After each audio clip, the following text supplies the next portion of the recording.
Bonjour, mon amis, le sergent.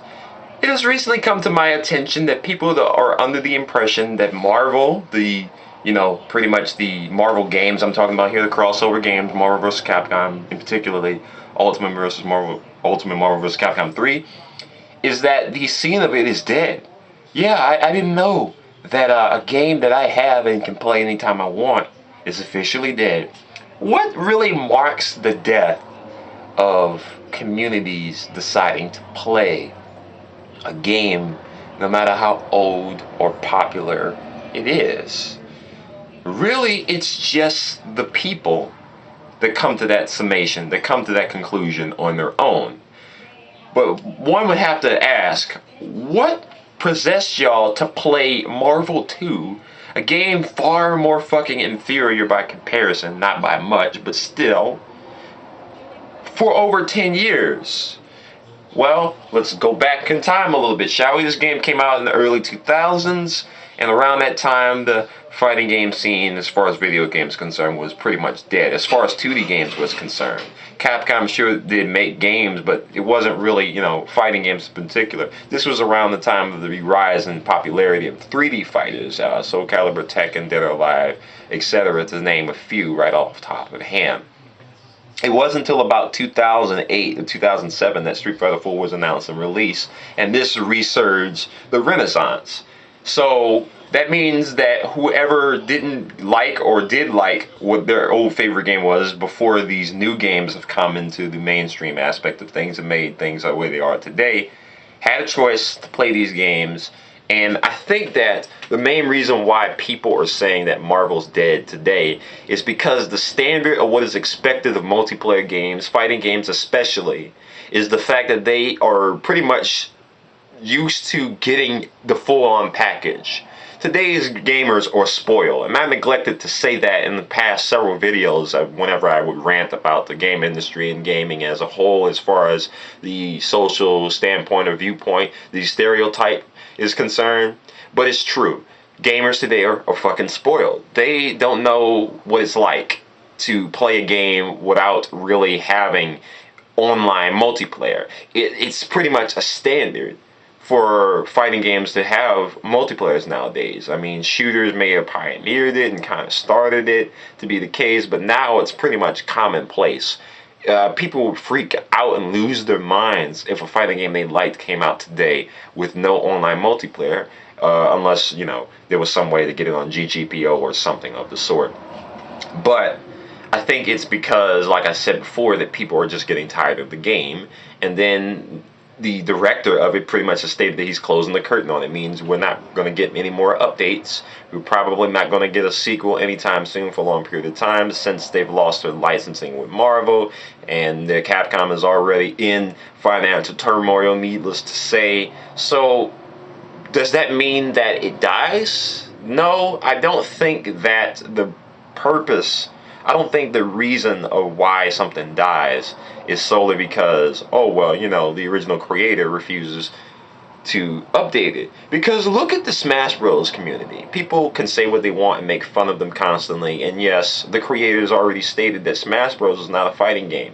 But did that stop people from playing the game passionately as they do? No. Did it stop them from playing competitively? No. Did it stop them from, whenever Brawl came out and they realized that it wasn't as good as Melee? No. And plus, before Smash Bros. 4 was announced, did it stop them from improving on what had already been done? No, they made Project M and are constantly updating and balancing it. And of course, we want something official from the original creators, but they said fuck all of that, and they balanced it and played it how they want. And whenever I look at the different aspects of the FGC, these are the gripes I have. There's this dividing line that prevents us from seeing things from eye to eye, and it's like, why can't we take the little things and the good things from other communities and apply that to us? I don't understand why there's always this lack of understanding of, whatever works should work, and all the extra bullshit is irrelevant.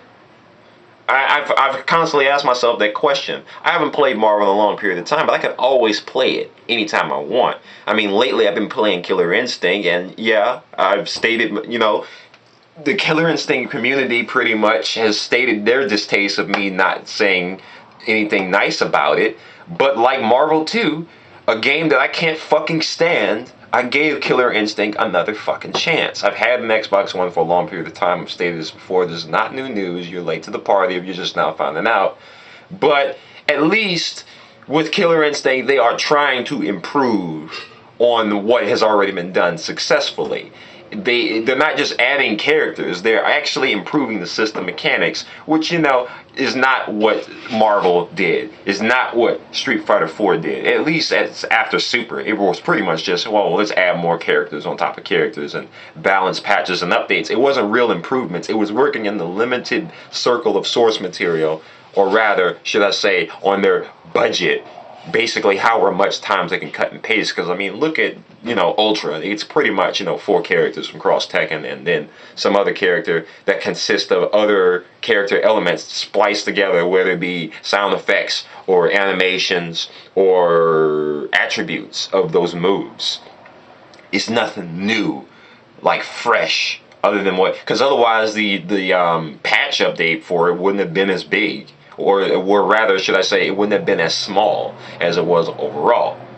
But did that stop people from playing the games that they want? No, it didn't. And, I mean, look at KOF 13, look at Virtua Fighter 5, BlazBlue, Skullgirls, Tekken. Look at their communities and see how much they care about who thinks their scene is dead. It doesn't stop them from playing the game. It doesn't stop them from enjoying the game. It doesn't stop the community from thriving and growing the way it is. And unfortunately, if the Marvel fans don't realize that, then it'll die, and it'll only die because of you.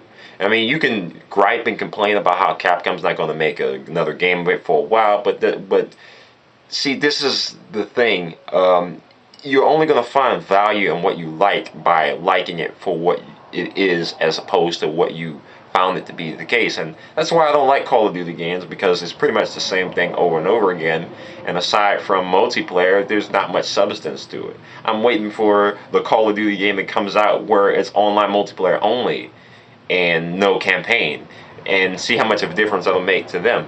Well, I mean, if they don't have online, then they're kind of fucked. But I mean, to me, if the campaign's not that great, then the multiplayer is not going to be much different, because it's built upon what has already been done.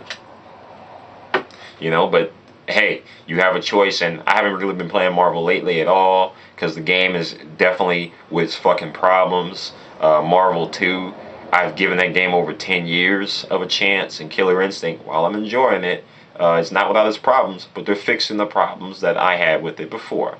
Mainly the fact that you can't air combo break. They're adding that in, and then the combo extensions off of Juggle, follow-ups into Force Stand. They can do all of that now, or at least with the next setup of DLC coming. So yes, Marvel will only die if you let it die, and that goes the case for every other community as far as fighting games is concerned. Your favorite games will only die if you let them die. It's people that make the communities, not fucking balance updates and costume packs and trailers for the next sequel of the game. Until you realize that, we're always going to have turmoil, and it's going to be all this bullshit. Au revoir.